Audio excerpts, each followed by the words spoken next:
Okay, those of you who bent our dim sum can see what we're doing here.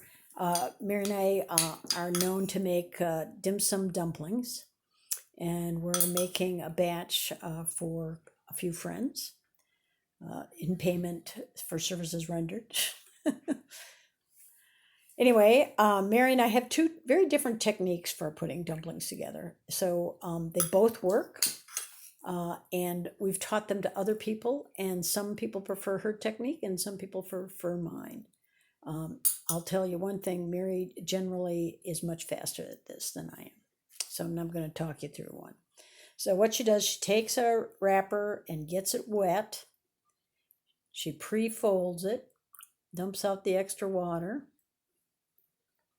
Here's a tricky thing. Don't put too much meat on your spoon. She takes her teaspoon, pokes it down there, and then folds it.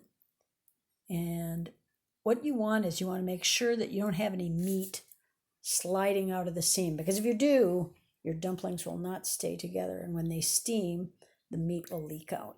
You don't want to put too much in there. If you do, sometimes you can crack the back of it and meat will come out and it won't cook as well. So anyway, this is Mary's technique. Okay, so Mary and I are doing dim sum dumplings, and this is the way I put them together. I'll talk you through one. You have to kind of get into the meditation of dumpling making. So what I do is I let these soak a little bit longer than Mary does. I put in this is just warm water, by the way. So I put my wrapper in when I take the other one off. I put the other one on my left hand, and I'm balancing it mostly on the third and the fourth finger. I get a teaspoon of meat. It's rounded a little bit, but in general, less is more. I put it in the middle, and I use my fingers to kind of pull the meat off. And then I lift up that edge and I put my finger in here and I start making folds. And I usually make 3 or 4 folds. Then I take my thumb here and kind of push the meat in a little bit so that it's well away from the seam.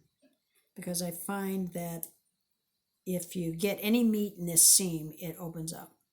So it's worthwhile to take a minute to really take a look and make sure that that's closed.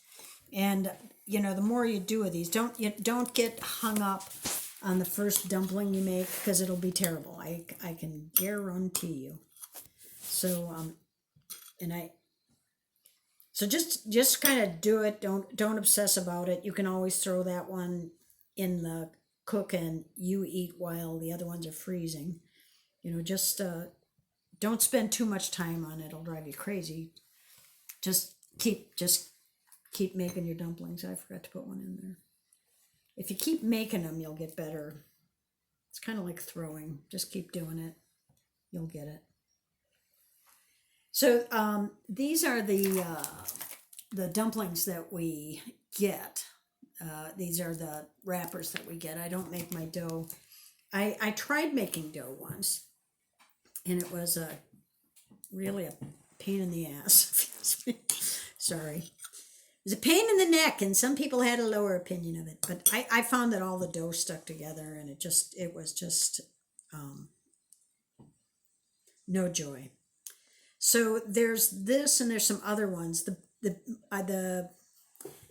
I would say get the dumplings that you like, because Mary likes the other dumplings, and I find when you go and get them at the Asian store, what you want to look is how do these look? If they look really dry and cracked, do not buy them.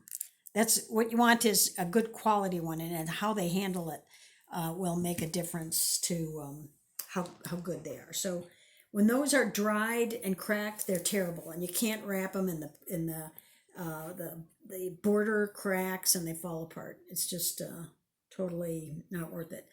There are some other ones that look more handmade than these that have a nice flavor, but to me they seem too thick.